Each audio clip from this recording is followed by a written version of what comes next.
10 geography. और geography का पहला चैप्टर का नाम है आपका रिसोर्सेस एंड डेवलपमेंट। ठीक है, तो हम इसके बारे में क्या पढ़ेंगे, रिसोर्सेस क्या है, टाइप ऑफ रिसोर्सेस, और उसके बाद पढ़ेंगे कि ऐसा हमारे कौन से कंसर्न है। जैसे कि रिसोर्सेज आपका होगा लैंड हो गया, आपका फॉरेस्ट हो गया, ये सारे रिसोर्सेज है। इन रिसोर्सेज से क्या होगा कि जैसे आपके लैंड इरिगेशन हो रहा है, लैंड डिग्रेडेशन हो रहा है कि लैंड के समझ बहुत प्रॉब्लम्स आ रही है, आपकी जो फॉरेस्ट है डिफॉरेस्टेशन हो रहा है। ठीक है, ये सारी समस्या को प्रॉब्लम को पढ़ेंगे। तो सबसे पहले हम क्या पढ़ते हैं कि व्हाट इज रिसोर्सेज। मैं चैप्टर का नाम लिखता हूँ एंड डेवलपमेंट।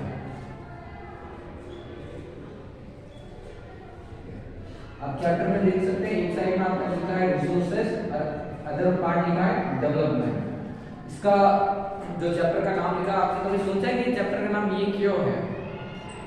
क्यों है उन्होंने ओनली फॉर रिसोर्सेज लिखना चाहिए था, डेवलपमेंट क्यों लिखा?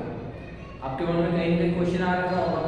तो इसका सीधा सा सिंपल रीजन है कि जिसके पास रिसोर्सेज ज्यादा होंगे उसका डेवलपमेंट ज्यादा होगा। पहली बात तो ये होती है। ठीक है, जैसे आप देखते हो कि जिस राज्य के पास ज्यादा रिसोर्सेज होते हैं वो ज्यादा ग्रो करता है, और जिसके पास कम रिसोर्सेज होते हैं वो ज्यादा ग्रो करता है। फॉर एग्जांपल आप अपने लिए एग्जांपल लिख सकते हैं कि एक दिल्ली वाला बच्चा जिसके पास रिसोर्सेज मतलब स्टूडेंट के लिए उसके पास टीचर्स, ठीक है, उसके पास पढ़ाने वाले फैकल्टी, उसके पास रिसोर्सेज है। ठीक है, दूसरा वो स्कूल जाता है, वो उसका एक रिसोर्सेज है। तो अगर जिसको अच्छे रिसोर्सेज मिलेगा उसका डेवलपमेंट अच्छा होगा, वो किसी अच्छे स्कूल में जाएगा तो उसका डेवलपमेंट अच्छा होगा। लेकिन अदर साइड में आप देखोगे एक बच्चा जहां पर उसके पास रिसोर्सेज काफी कम है तो उसका डेवलपमेंट भी काफी कम होता है। ठीक है, जैसे आप कंट्री देखते हो, आप सबसे पहले दो एग्जांपल है। ठीक है, एक एग्जांपल है आपके पास अमेरिका। अमेरिका इतना ग्रो क्यों कर रहा है? क्योंकि उसके पास रिसोर्सेज काफी ज्यादा है। ठीक है, इंडिया उससे थोड़ा कम है, इंडिया के पास रिसोर्सेज कम है। ठीक है, लेकिन आप यहाँ देख रहे हो कि रिसोर्सेज इन आपके संसाधनों के अलावा भी एक और चीज इंपॉर्टेंट है कि आपका एग्जांपल आता है दक्षिण अफ्रीका, साउथ अफ्रीका।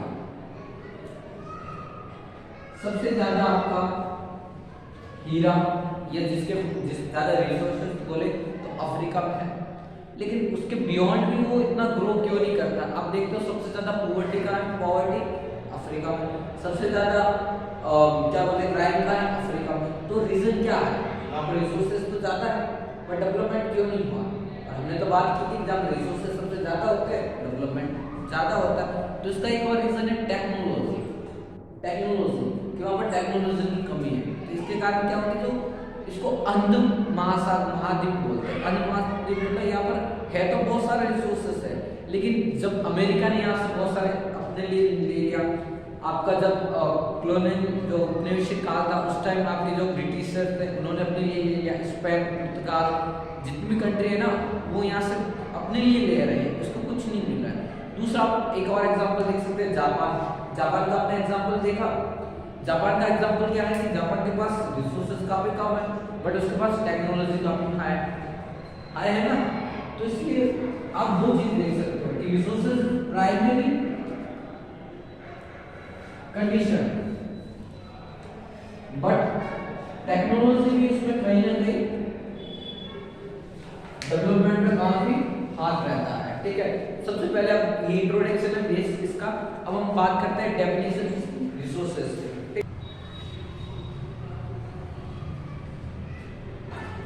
तो आपका है कि व्हाट इज रिसोर्सेज। ठीक है, तो सबसे पहले बेसिक सी डेफिनेशन है वो सारी वस्तुएं, चीजें या फिर वो चीज जिससे हमारी नीड्स पूरी होती है, जिससे हमारी आवश्यकता पूरी होती है। फॉर एग्जांपल लैंड, भूमि, आप क्या करते हो? उस पर एग्रीकल्चर करते हो, ट्रांसपोर्ट होता है। ठीक है, दूसरा आपने देखा फॉरेस्ट। फॉरेस्ट क्या है? वो भी एक रिसोर्सेज है। रीजन फॉरेस्ट से आपकी बहुत सारी नीड्स पूरी होती है, आपको ऑक्सीजन मिलती है, आपको बहुत सारी मेडिसिन मिलती है एक्स्ट्रा। ठीक है, तो रिसोर्सेज का मतलब क्या है? वो सारी चीजें जिससे आपकी नीड्स पूरी होती है। क्या पूरी होती है? नीड्स। ठीक है, तो इसको बोलते हैं रिसोर्सेज। ठीक है, अब रिसोर्सेज टू टाइप के हो सकते हैं, एक तो होता है नेचुरल, ठीक है, और एक होता है मैन मेड। ठीक है, तो मैं टू टाइप सिंपल इसको टू टाइप में बांटता हूं। एक होता है नेचुरल, ठीक है, एंड अदर वन इज कौन सा है आपका मैन मेड, या इसको हम बोल सकते हैं आर्टिफिशियल। ठीक है, आर्टिफिशियल जैसे आपने देखा, आपने कोई ब्रिज बनाया, ठीक है, रेलवे बना रखा, ये भी तो रिसोर्सेस है, बट ये कैसे नेचुरली नहीं है, ये कौन से आपके आर्टिफिशियल है। ठीक है, और नेचुरल जैसे आपने देखा कि आपका फॉरेस्ट हो गया, लैंड हो गया, ठीक है, ये आपके कौन से हैं नेचुरल है। ठीक है, ये चीज है। अब ये नोट करो, फिर आगे चलते हैं। अब बात करते हैं टाइप्स ऑफ रिसोर्सेज। ठीक है, ये किसके बेस पे है, ओरिजिन के बेस पे, ओरिजिन के बेस पे। ठीक है, इससे टू टाइप्स के, एक तो है आपका बायोटिक, ठीक है, दूसरा आपका अबायोटिक। आपने साइंस में पढ़ा होगा बायोटिक और अबायोटिक, कई बार कई बार आपने पढ़ा है बायोटिक और अबायोटिक। ठीक है, साइंस में पढ़ रहे हैं ना बायोटिक और अबायोटिक। बायोटिक का मतलब होता है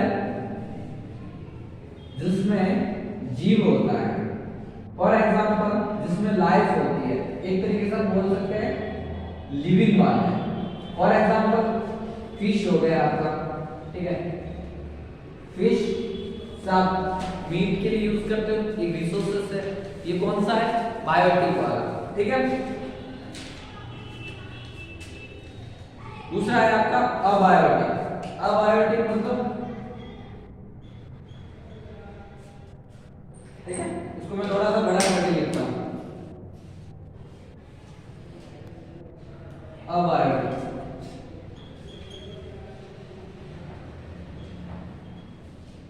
अबायोटिक का मींस वे रिसोर्सेज जिनका ओरिजिन, जिसमें जीव नहीं होता, जिसको हम बोल सकते हैं निर्जीव, या फिर बोल सकते हैं नॉन लिविंग। ठीक है, अब हमारे पास इसके बहुत सारे एग्जांपल हैं, बता सकते हो एक दो एग्जांपल बताओ। रॉक, रॉक भी कहते हैं नेचुरल है, ठीक है, बट कैसा है अबायोटिक है, क्योंकि इसमें कोई जीव नहीं है। ठीक है, चलो अब आगे चलते हैं। ठीक है, क्या हो गया,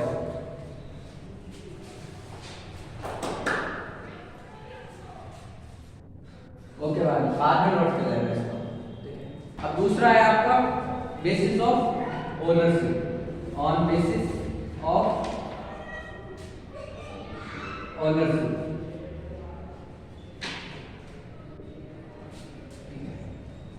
ओनरशिप कितने टाइप्स की होती है, एक तो होती है आपकी पब्लिक, ठीक है, दूसरी होती है प्राइवेट, तीसरी होती है जॉइंट, ठीक है, लास्ट वन आप बताओ कौन सी होती है,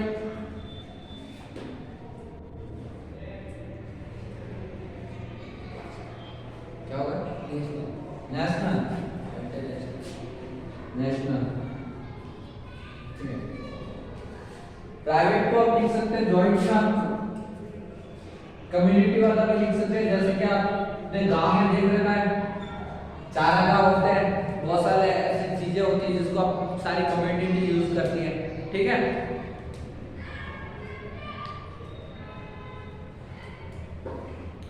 एक लास्ट वन और इसमें लिखना नेशनल के बाद इंटरनेशनल।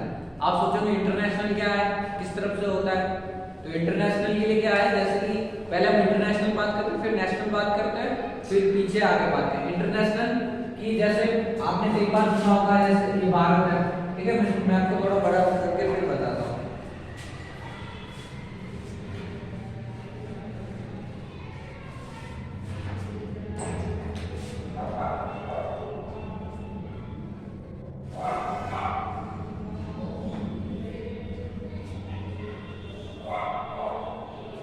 ये है, ठीक है, यहाँ पर आपका समुद्र है, ठीक है, ओशन है, दोनों साइड, यहाँ पर बे ऑफ बंगाल है, ठीक है, इस साइड में आपका क्या है अरब सागर, अरब ऑर्चिड, ठीक है।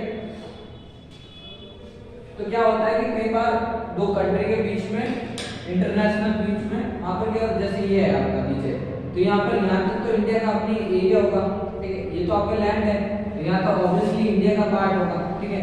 लेकिन बहुत सारा पार्ट ऐसा होगा ना, यहाँ पर आपको महाद्वीप देश है, ठीक है, नीचे श्रीलंका है, ठीक है। तो यहाँ क्या कि इन दोनों के बीच में, यहाँ पर आपको पता है कि महासागरों में, ओशियन में, समुद्र में बहुत सारे मिनरल्स पाए जाते हैं, बहुत सारे आपके रिसोर्सेज पाए जाते हैं।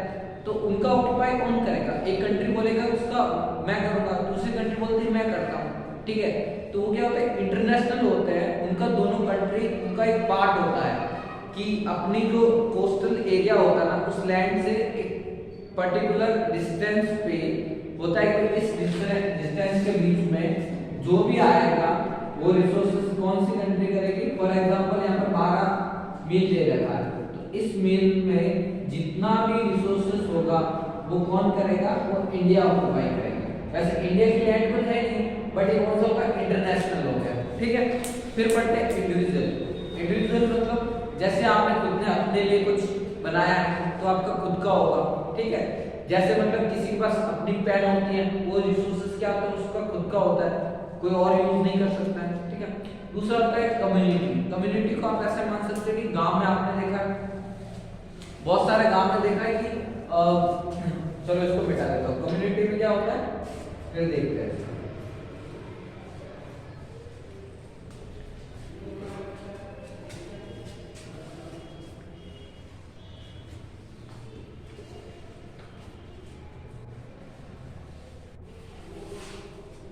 सबसे पहले क्या होता है कि आप गांव में देखते हो ना कि एक चारागाह बना होता है, ठीक है, भूमि।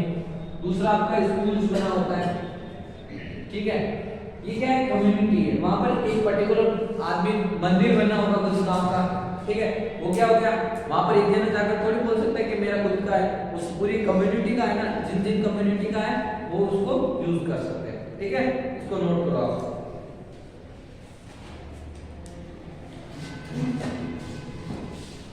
सबसे पहले आपने ब्राजील में एक नाम सुना है, रियो डी जेनेरो, नाम सुना आपने रियो डी जेनेरो का, ठीक है।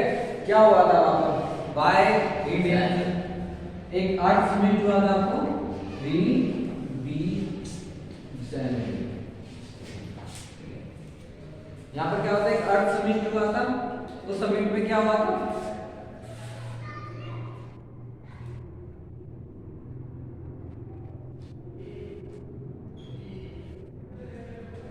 सबसे पहले आपने, आपका एक देश है स्वीडन, ठीक है।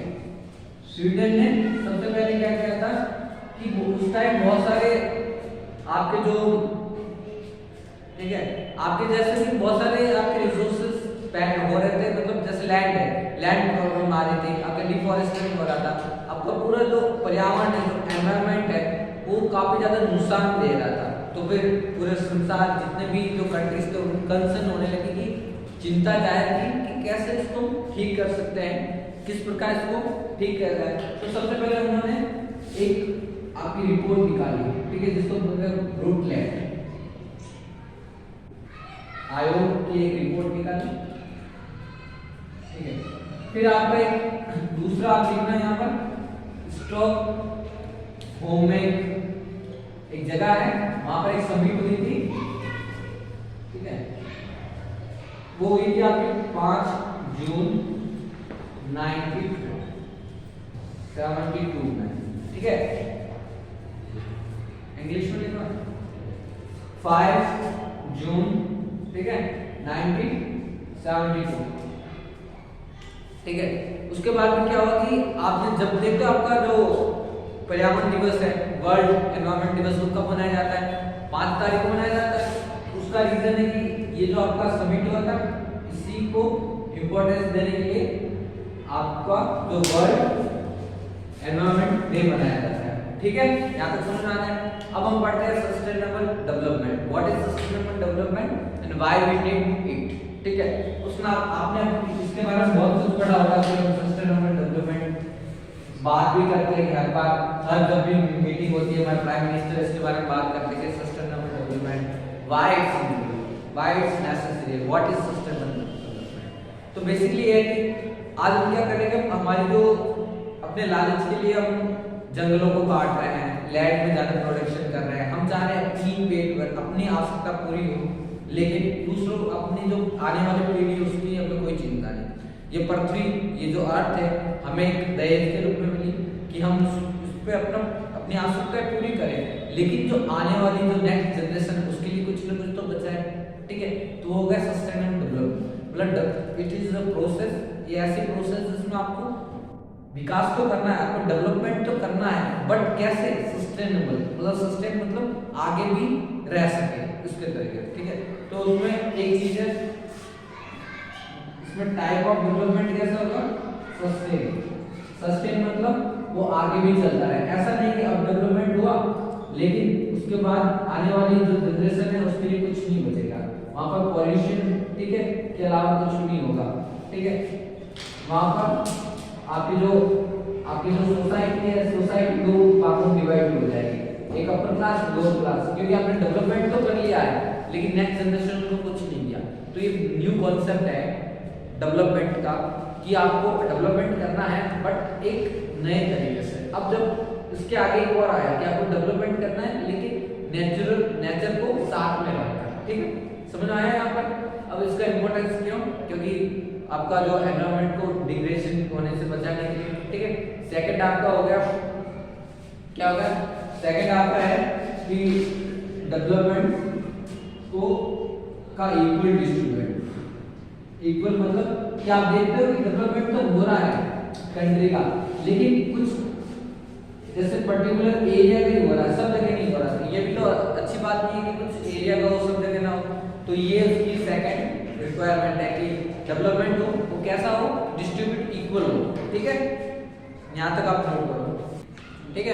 अलग अलग टाइप रिसोर्सेज पढ़ते हैं, सबसे पहले पढ़ते हैं लैंड कि लैंड का यूज क्या है, ठीक है। इसको मिटा देता हूँ मैं।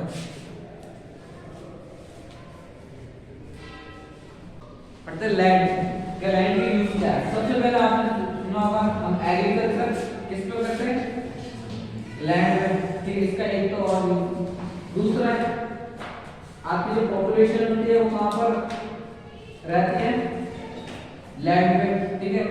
आपको कोई भी रेल बनानी है, रेलवे लाइंस बिछानी है, ठीक है, या आपको कुछ सड़क बनानी है, रोडवेज, ठीक है, तो उसके लिए भी क्या चाहिए, लैंड। तो तीसरा यूज क्या होगा, ट्रांसपोर्ट के लिए, ठीक है। और चौथा यूज बताओ इसका, बता सकते हैं फोर्थ यूज, बताना मुझे फोर्थ यूज कमेंट सेक्शन में नीचे, ठीक है। इसका फोर्थ यूज कौन सा है, ठीक है। अब हम बात करते हैं कि इंडिया में जो लैंड का डिस्ट्रीब्यूशन कैसे है। फॉर एग्जांपल कि लैंड पे कहीं जैसे है, ये पूरा इंडिया बताता हूं, ठीक है। इंडिया में कहीं आपका डेजर्ट एरिया है, ठीक है, कहीं पर प्लेन है, ठीक है, कहीं पर आपका माउंटेन्स है, ठीक है, कहीं पर आपका प्लेटू है, ठीक है। तो आप ये बता रहे हैं कि इंडिया में कितने परसेंट जो आपके टोटल है कितना है, 32.8, ठीक है, उसका कितना परसेंट क्या क्या है, मतलब जो टोटल लैंड है उसमें आपका जो मैदान है या फिर जो आपका प्लेन है उसका कितना कंट्रीब्यूशन है, ठीक है। आपका जो माउंटेन एरिया है उसमें कितना कंट्रीब्यूशन है, और थर्ड आपका जो प्लेटू उसका कितना कंट्रीब्यूशन है, ठीक है। उसको मैं ग्राफ के माध्यम से देखते हैं, पाई चार्ट के माध्यम से, उसके बाद हम नेक्स्ट वीडियो में पढ़ेंगे, ठीक है। ये लास्ट है, ठीक है। सबसे पहले हम देखें एक ग्राफ बना, ये आपका मान लो इसको कि टोटल पूरा इंडिया का क्या है, एरिया है, ठीक है। उस एरिया का, ठीक है, ये हो गया आपका 43% क्या है आपके लैंड, ठीक है। पहले देखो प्लेन, ठीक है। अब आपके पास दो बचे हैं, एक बचा है ये आपके 27% पे क्या है, प्लेटू, ठीक है।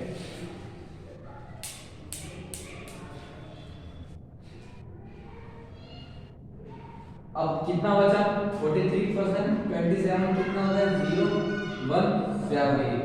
ठीक है, पीछे कितना बचा आपका 30%, तो 30% पे आपका क्या होगा माउंटेन। ठीक है, ये आपका 30% और 30% पे कितना है माउंटेन।